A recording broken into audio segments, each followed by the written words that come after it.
Queridos irmãos e irmãs, hoje foi nos pedido de falar sobre a Eucaristia e a presença real de Jesus, para dizer que Jesus, fazer até uma brincadeirinha, Jesus não está presente na Eucaristia.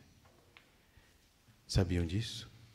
Ele é Eucaristia, tá certo?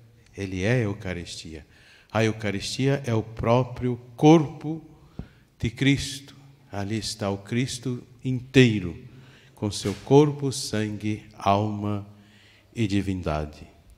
Vou ler o texto da Epístola de São Paulo aos Coríntios, que é o mais antigo que temos do testemunho da Eucaristia. Podem assentar-se. Do capítulo 11, versículo 23 para frente.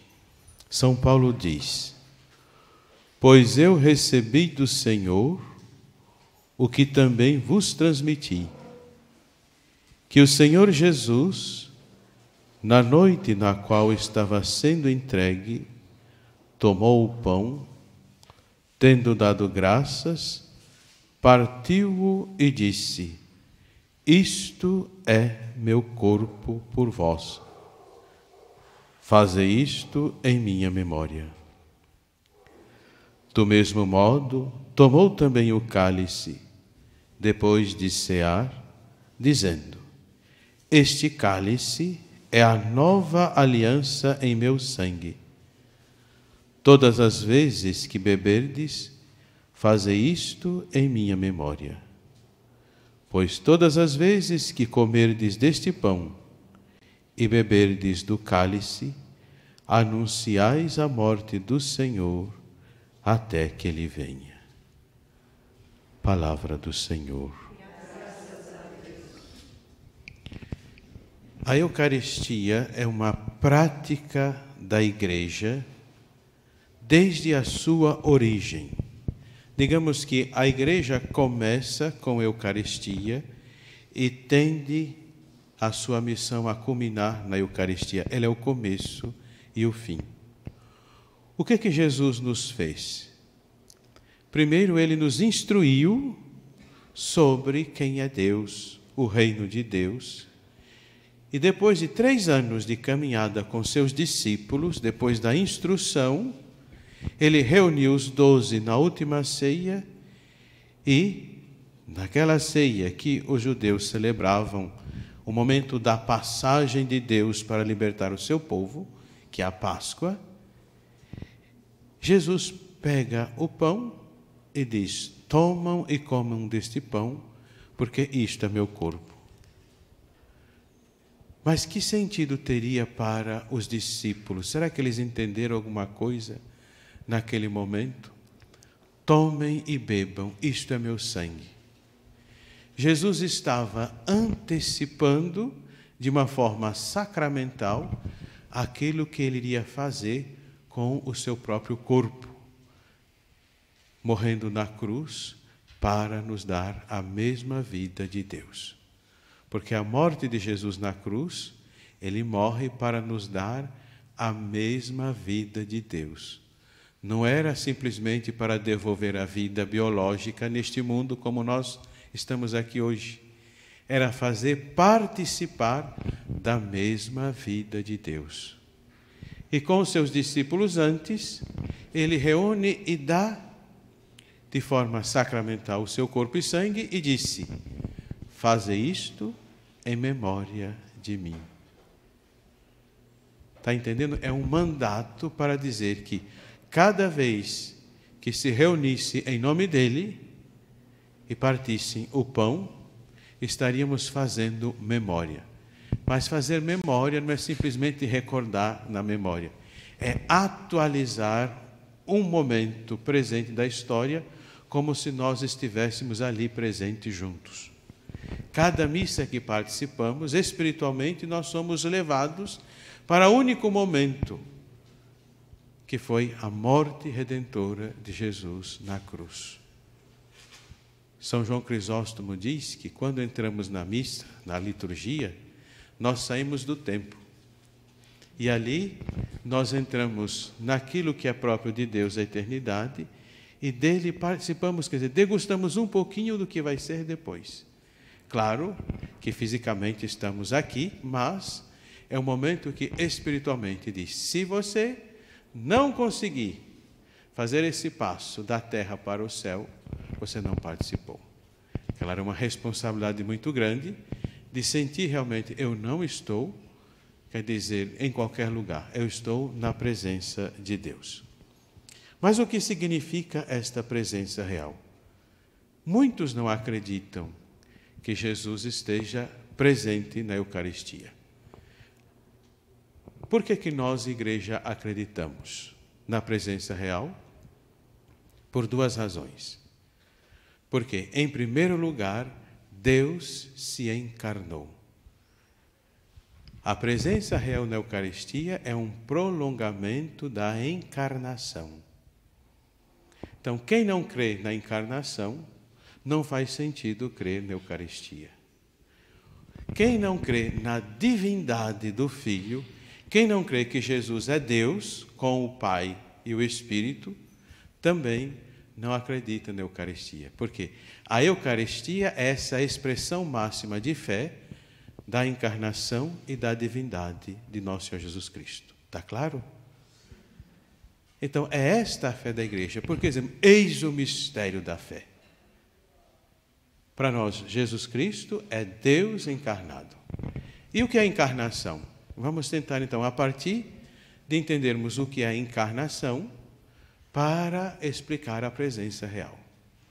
Lembram lá de Moisés, quando foi falar com Deus, quando Deus o chamou lá na sarça ardente, já tinha seus 80 anos, já tinha vivido boa parte da sua vida, curtido na medida do possível. Deus chama Moisés e diz: olha, eu vi, eu ouvi e desci para salvar o meu povo da opressão do Egito. E tu, Moisés, serás o mensageiro. E Moisés, então, eu não tenho capacidade para isso. Não, serás tu mesmo, não adianta escapar. Mas Moisés diz: e como é que vão acreditar que realmente eu fui enviado por Deus? Que prova, quer dizer, que credibilidade terei eu? Deus deu sinais para ele e disse: mas e se perguntarem quem te mandou? Diga: eu sou aquele que sou, é que te mandou. E este eu sou aquele que sou, na nossa língua portuguesa nós podemos fazer uma outra tradução. Eu sou aquele que estou. O que significa? Na língua espanhola também dá, mas no italiano, no francês, no inglês, o verbo to be, eu sou, estou, é a mesma coisa. Em português e em espanhol, não. Distingue eu sou do eu estou. Então, nesta versão de apresentar o nome de Deus, eu sou aquele que estou, está dizendo que Deus sempre esteve presente com aquele povo no Egito, embora lá não era povo ainda, era uma massa. Sabiam disso? No Egito, o povo não era povo, era massa escrava do faraó. Só se torna povo no dia de Pentecostes. O dia de Pentecostes é o dia que aquela massa de ex-escravos do Egito que saiu se torna povo de Deus. Mas este Deus se diz presença. Quando São Mateus escreve o seu evangelho, ele diz para São José, o anjo anuncia a José dizendo que o nome de Jesus será Emanuel, Deus conosco, quer dizer, Deus está conosco. Então, Mateus está dizendo que Jesus vindo a este mundo é a presença de Deus em nós. O último versículo do Evangelho de Mateus, alguém sabe? Ele diz assim, a última frase: eis que eu estou, não é estarei não, tá? Mas eis que eu estou convosco todos os dias até a consumação do mundo, do século. Esse eu estou convosco, Emanuel. Porque, lembra, eu estou é o nome de Deus. Eu estou Eu sou aquele que estou, ou eu sou aquele que sou, eu estou convosco, Emmanuel.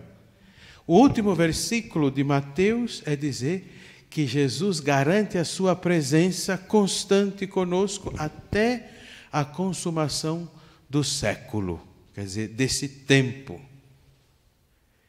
No meio do Evangelho ele também diz, onde 2 ou 3 estiverem reunidos no meu nome, eu estarei no meio deles. Emmanuel, quer dizer, então esta presença, mas é uma presença espiritual, porque nós não vemos, nós não sentimos o cheiro, não degustamos, não tocamos, mas sabemos que está presente. Então existe já a presença de Jesus, quando nós falamos, quando 2 pessoas já estiverem reunidas no nome dele, ele já está presente, está certo? Quando rezamos, ele está presente. Quando escutamos a palavra, Jesus está presente. Mas nós somos seres sensíveis. Não basta só o espiritual, nós também temos corpo.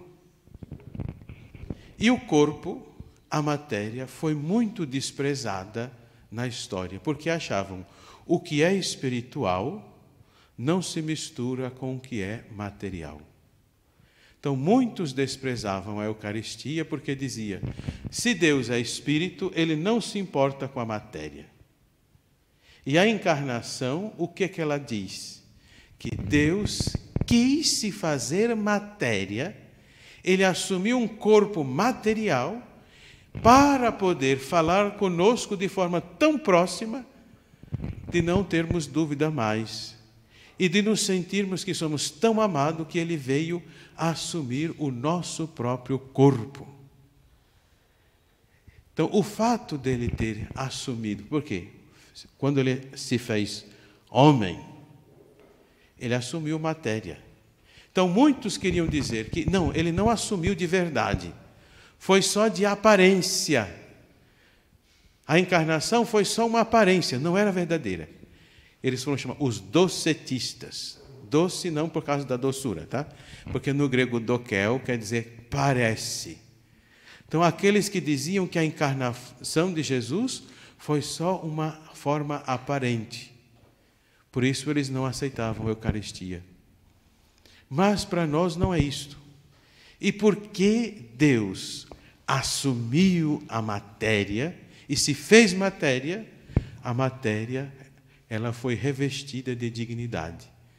Porque Deus se revestiu de matéria. Ele teve um corpo. Vejam, por exemplo, por que nós católicos podemos ter imagens, pinturas, esculturas? Outros não fazem isso. Porque no Antigo Testamento, como Deus criou tudo, achavam que se fizesse alguma cópia de algo semelhante lá do céu, seria ofender a Deus. Então Deus ficaria ofendido porque diz, eu é que fiz. E em cada coisa que fiz tem um sinal de mim. Então era proibido fazer qualquer pintura, escultura, do que fosse algo semelhante do céu. Mas, se Jesus, ele é Deus que assume a matéria, significa que ele próprio valorizou essa matéria. E por isso nós, católicos, podemos utilizar da matéria e fazer com que ela tenha um formato, uma imagem daquilo que é o sagrado. Então, por causa disso, nós temos as imagens. Quer dizer, então, para muitos, e nós não podemos confundir, que a matéria e o corpo são locais de pecado e por isso deve ser desprezado. A matéria e o corpo receberam uma dignidade porque o próprio Deus se fez matéria, se fez carne. Então, os que negam a Eucaristia, eles acreditam que tudo que é do corpo não presta. E até confundem, pecado da carne é o pecado do corpo. Ou pecado da carne é o pecado ligado ao sexo. Pecado da carne é tudo aquilo que está ligado aos limites humanos na sua mesquinhez. Então, não confunda o pecado entre que se opõe espírito e carne. Não é o corpo, não é a sexualidade. É o egoísmo humano. Então, o que nós dizemos? Por causa da encarnação, Deus assumiu a matéria, deu a ela uma dignidade, e nós somos seres que gostamos de tocar. E por que Jesus quis deixar de forma palpável? Porque nós sentimos essa necessidade. Nós não somos só espirituais. Não basta dizer, vamos viver só da espiritualidade e nada mais corporal. Chegará um momento que a gente vai desistir e vai querer tudo de volta. Então, sabendo da necessidade humana, Jesus deixou no pão e no vinho, a palavra espécie, fala sobre espécie, significa aparência, tá bom? Sob a aparência de pão e de vinho, deixou ali o seu corpo e sangue para quê? Que diferença faz comer aquele pão consagrado e um pão não consagrado? Fisicamente não é pão? É, mas na essência é outra coisa. E não podemos comer do corpo do Senhor e beber do sangue do Senhor sem distingui-lo como se fosse qualquer outra coisa. São Paulo diz, cuidado, porque em Corinto as pessoas iam para, digamos, a celebração eucarística e ali todo mundo levava alguma coisa para comer. Aí começavam, colocavam, comiam, se empanturravam, chegavam os últimos, não tinha mais o que comer, e depois de tudo já estavam tão empanturrados, e aí que ia fazer a parte eucarística. São Paulo disse, vocês comeram tanto, não tem o que comer em casa, comam nas suas casas, mas vir aqui só para comer, beber, e depois nem pensaram nos outros que chegaram depois, não sobrou nada. Quer dizer, se você não pensa na necessidade do outro, você não está distinguindo, porque comungar do corpo de Cristo é comungar das ideias de Cristo. Se eu não tenho as mesmas ideias de Cristo, quer dizer, aquilo que Ele ensina na sua doutrina, se aquilo não faz diferença na minha vida, eu não posso comungar o corpo dele. Senão estarei comungando a minha própria condenação. Por que recebo o corpo de Cristo? Para que em mim este corpo se faça corpo de Cristo. Como a gente explica na primeira comunhão. Eu gosto de dizer assim para as crianças. Quando você ganha uma maçã, você come essa maçã, você mastiga, engole, ela deixa de ser maçã, já não tem mais o formato da maçã.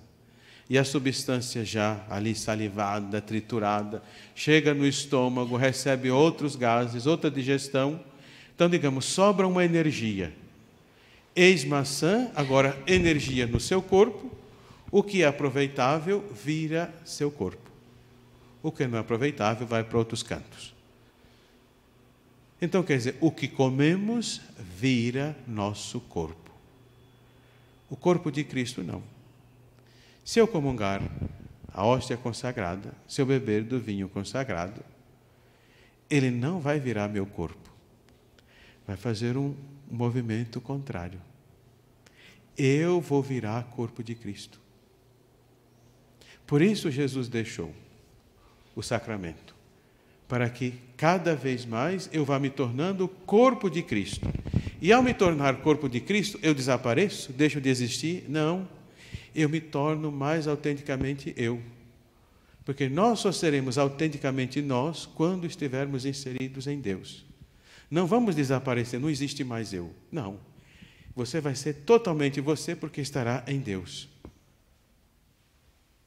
O que é o corpo de Cristo? Primeiro, o corpo de Cristo era o corpo de Jesus, quando esteve aqui. Aquele era o corpo de Cristo. Mas quando Jesus, morrendo na cruz, do seu lado aberto, jorra sangue e água, com aquele momento, o fato do soldado ter ferido e jorrado sangue e água, ali está no sangue a vida eucarística de Cristo. Na alma estamos todos nós, as nossas almas, mas a água e o sangue representam a plenitude dos sacramentos que Jesus vai nutrir o seu corpo. Então, todos os que seguem Jesus se tornam corpo de Cristo. mas precisa ser nutrido de Cristo para se tornar corpo de Cristo. E este corpo, quer dizer, precisa de algo material, quer dizer, e por isso, nas espécies de pão e do vinho, para sentir que também uma substância material nutre o corpo material, embora este corpo é espiritual e este sacramento, ele também é espiritual, embora sob a aparência de pão e de vinho. Como foi rezado desde o início aqui, o Espírito Santo vem para ser o quê? A alma deste corpo. A igreja é o corpo de Cristo e a alma da igreja é o Espírito Santo. Então nós precisamos da Eucaristia e do Espírito Santo. Alimento do corpo, alimento do Espírito. Para dizer que tudo está em conjunto. Mas Jesus está presente realmente ou é só de aparência? Alguns diziam assim, não. Quando Jesus foi consagrar, ele disse, tomai e comei, isto é meu corpo. Ele indicou o corpo dele, mas que sentido faria ele dizer isso é meu corpo? E dizendo com outras palavras, isto não... Outros acreditam que a Eucaristia só está presente no momento que você comunga. Quando você comunga o corpo de Cristo, aí está presente. Mas se não estiver comungando, ainda não está presente. Não é esta a nossa fé. Quer dizer, uma vez consagrado, ali é o corpo mesmo de Jesus, é o sangue mesmo de Jesus. E não tem como ele voltar atrás, no sentido de dizer, mas como é que a gente desvira? Não. E ele foi para que nós consumamos, comungamos desse corpo e sangue, para nos tornarmos corpo e sangue de Cristo. Desde quando a igreja faz isso? Desde a ressurreição de Jesus. Os discípulos de Emaús experimentaram, depois da caminhada, que foi ao partir o pão que eles perceberam que o Senhor já estava com eles. E quando perceberam que o Senhor estava com eles, o Senhor ficou visível aos olhos deles, invisível, porque disse, agora vocês entenderam. Não precisa me ver fisicamente, mas na forma sacramental, vocês sabem que eu estou presente. Então, o que nós podemos, diante deste tão grande sacramento, o que nós podemos pedir a Ele? Que, de fato, Ele se faça em nós o seu corpo.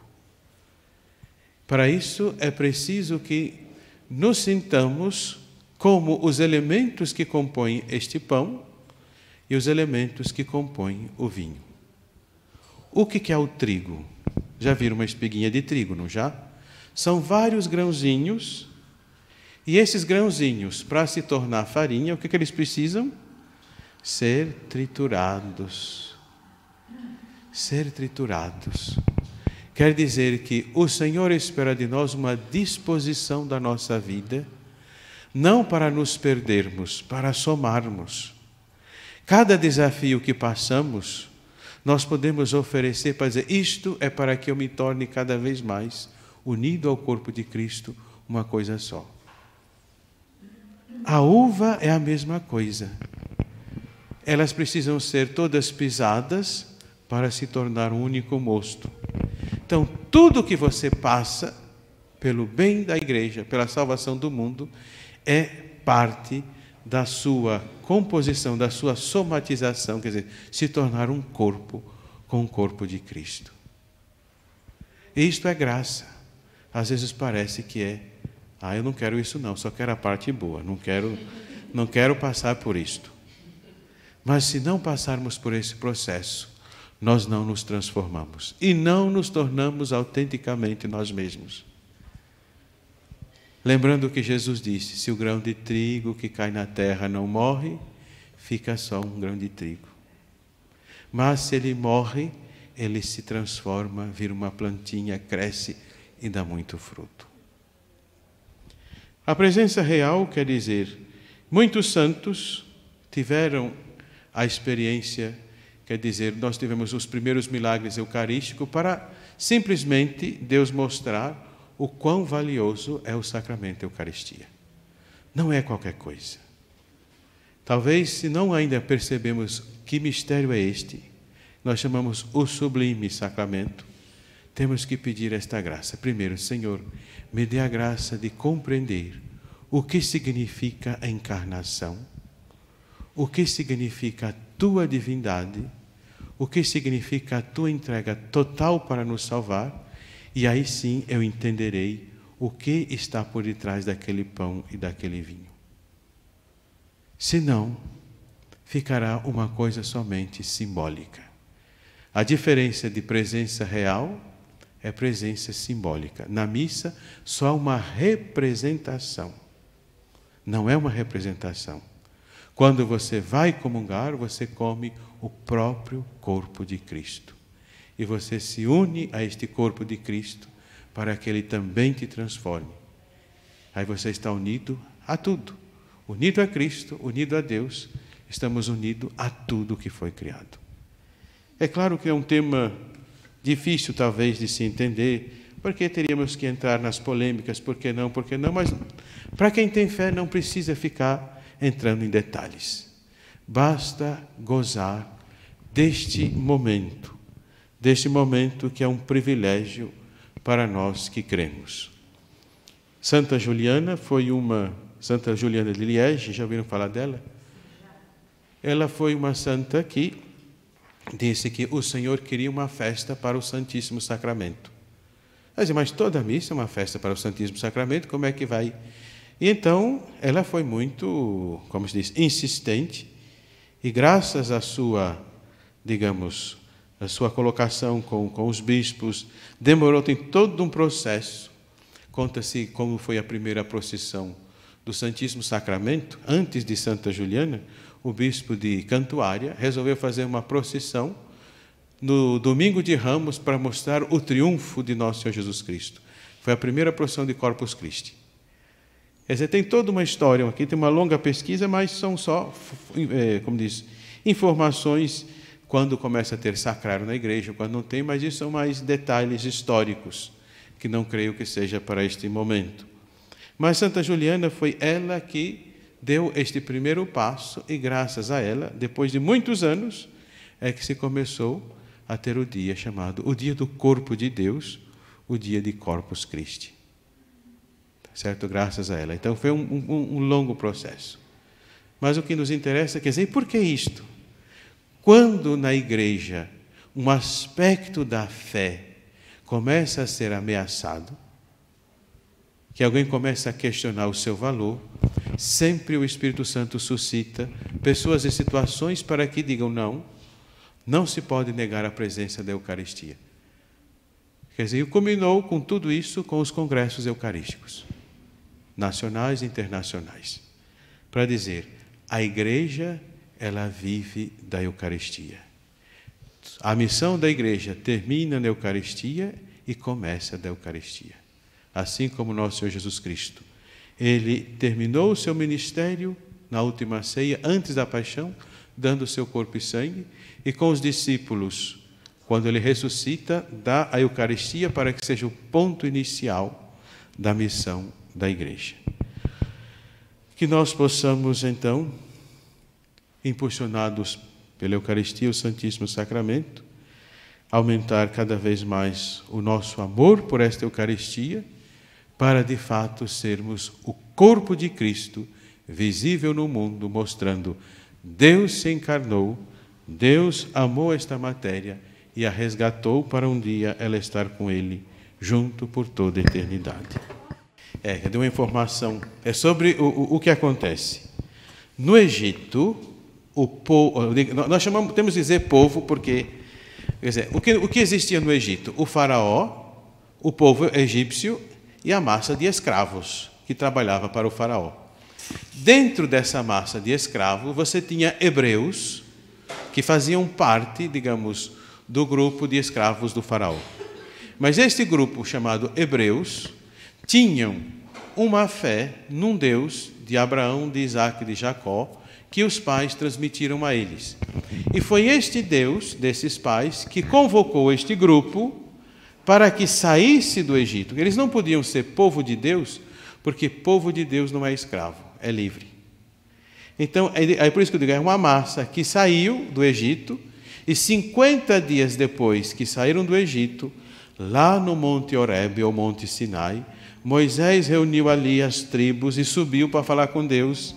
E ali Deus disse: se este grupo cumprir os mandamentos que eu der, observar os preceitos que eu der, este grupo será para mim uma porção especial dentro de tudo que existe na terra, porque tudo que existe na terra é meu.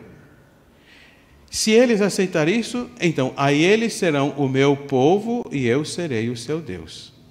Como o povo aceitou a proposta e disse a Moisés: nós faremos tudo o que o Senhor disser, digamos, este grupo, esta massa, a partir daquele momento se tornou o povo de Deus. Não, o Espírito Santo veio depois. Ali veio o quê? Veio a lei. Deus deu para eles a lei, e esta lei conduziria este povo, e até uma figura eucarística, o maná, que alimenta o povo no deserto, que não é ainda o pão que veio do céu, que é a Eucaristia. Foi até bom fazer essa pergunta. É somente depois de Jesus ressuscitado que São Lucas vai fazer este paralelo para dizer, vejam, 50 dias depois que ele saiu do Egito, Deus criou o seu povo. Agora, 50 dias depois da ressurreição de Jesus, ele deu o Espírito Santo e nasceu o novo povo de Deus, a igreja. Aí nasce a nossa igreja, tá bom? Ok? Eu estava esperando para ver se tinha mais alguma pergunta, mas foi muito esclarecedor. E nós estamos vivos e vivemos pela Eucaristia, né? Então, tem uma pergunta ali. Só mais uma pergunta. Frei Almir, a grande importância da Eucaristia, a presença mesmo do Senhor, como é que nós poderíamos informar, principalmente para as pessoas que estão acompanhando pelas redes sociais, o que a Igreja nos orienta a nos prepararmos para receber Jesus na Eucaristia? Então, para receber Jesus na Eucaristia, é preciso que estejamos, em primeiro lugar, dispostos, pelo menos na intenção, de fazer o que Ele nos manda. Qual foi o critério dele? Amai-vos uns aos outros como eu vos amei, mas disse, se observardes os meus mandamentos, sereis meus discípulos. Quer dizer, e nós recebemos, é claro, primeiro precisa fazer um exame de consciência que nos fala, bom, eu estou realmente de acordo com aquilo que Jesus está pedindo? Porque se eu finjo ser um católico e comungo, lembre, São Paulo diz, cuidado, isso pode dar um efeito colateral. Quer dizer, é uma energia tão forte que pode... É para que você continue firme no bem. Mas se você faz o mal, possa ser que endosse a você fazer o mal com mais qualidade. Quer dizer, que é horrível isto. Está dando para entender? É como se fosse uma vitamina que vai impulsionar o que você faz. Seja o que você faz de bem, seja o que você faz de mal. Como assim? É uma faca de dois gumes.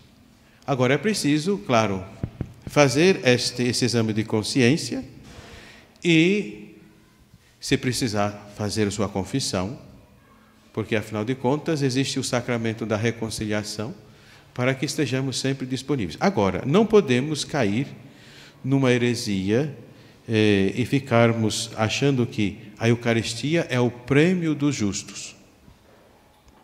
Porque nosso Senhor disse, eu vim não para chamar justos e sim pecadores. Se você, na humildade, reconhece, meu Deus, eu sou fraco, se confessa, comunga, peca, se confessa, e diz assim, eu não consigo, mas tem essa consciência e vai sempre pedindo perdão, você está buscando o médico. É melhor uma pessoa que tem consciência da sua fragilidade e comunga do que aquela que acha que não tem pecado e comunga. Ela não precisaria mais comungar porque já está santa.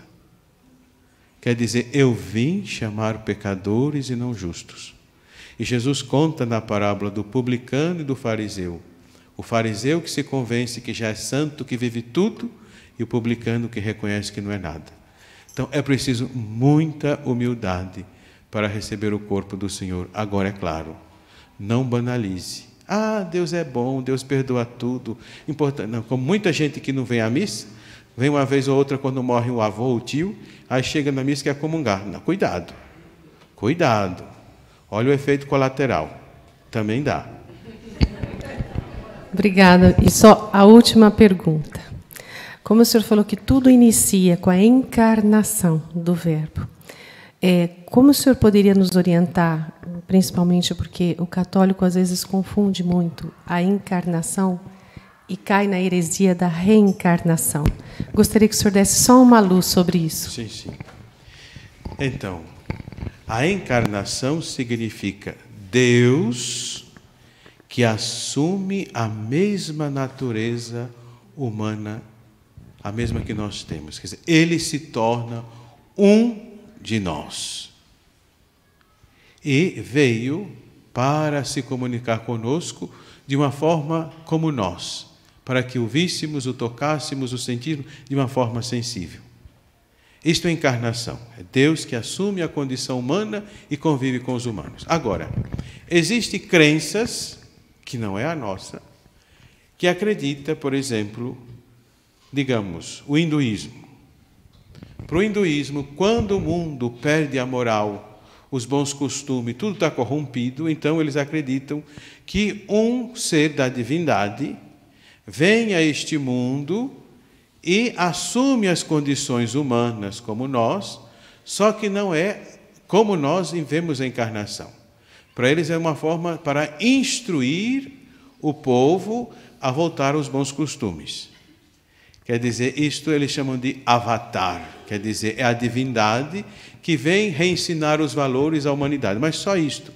Não tem um gesto de salvação. Para nós, Deus se encarnou para nos salvar, porque nós, por nós mesmos, somos incapazes de nos salvar. Na crença reencarnacionista, que acredita que é outra coisa, quer dizer, você não é uma pessoa perfeita. Então você tem que fazer o bem com seu esforço, aí você vai morrer, aí você não atingiu a pontuação de ser bom. Então você vai nascer de novo e vai ter que, com aquela pequena pontuação, e não pode voltar atrás, senão você perde os pontos. Você vai até você chegar numa pontuação de dizer, agora você pode se salvar. Significa o quê? Que quem me salva sou eu. Eu venho a esse mundo, agora como eu venho a esse mundo eu não sei, porque que eu venho, quem é que faz essa escala eu não sei, eu só sei que esta crença crê que você volta várias vezes e você vai se purificando sozinho até chegar, digamos, à plenitude. E se você foi muito ruinzinho, volta a formiga, né? Regride.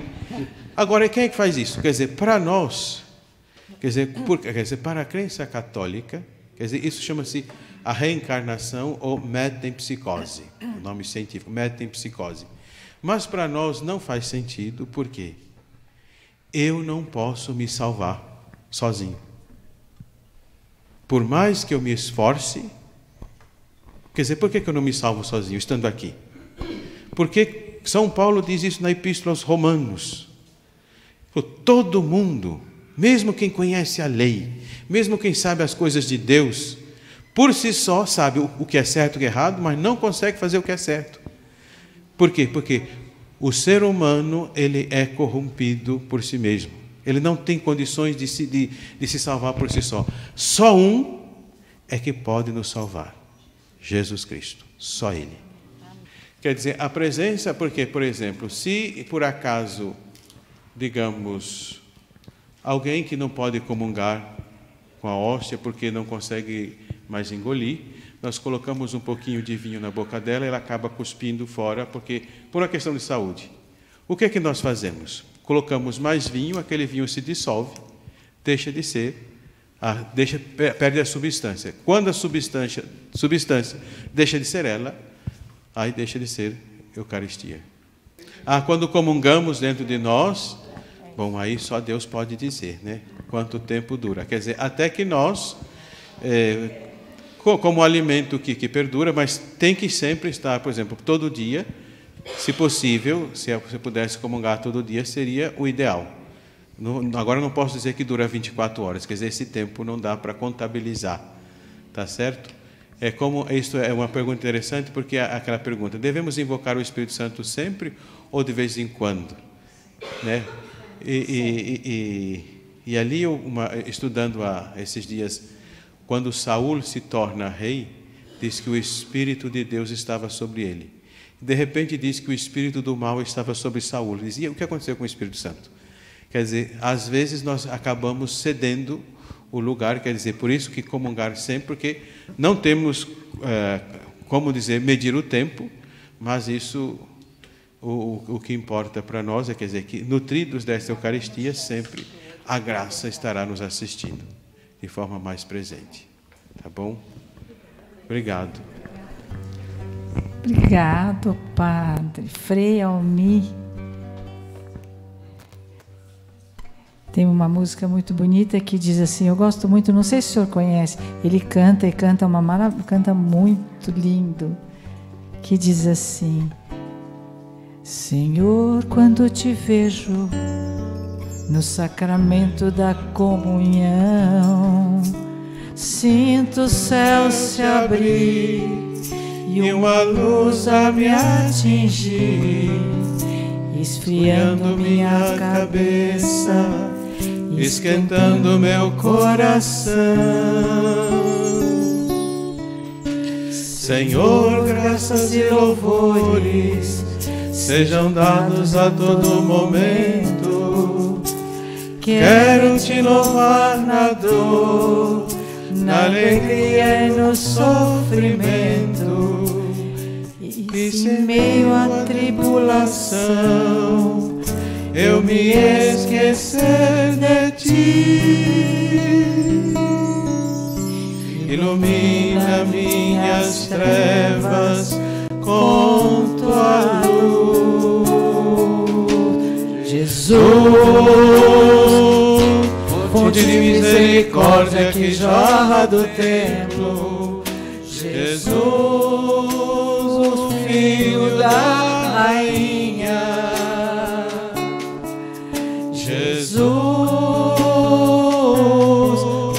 rosto divino do homem, Jesus,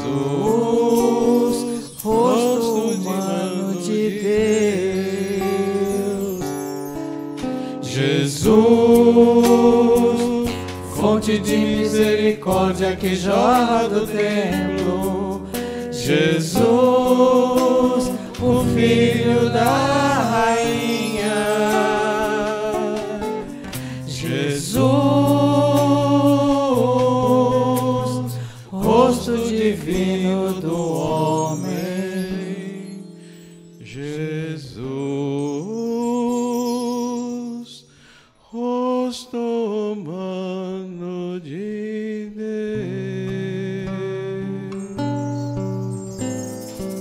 Amém, amém.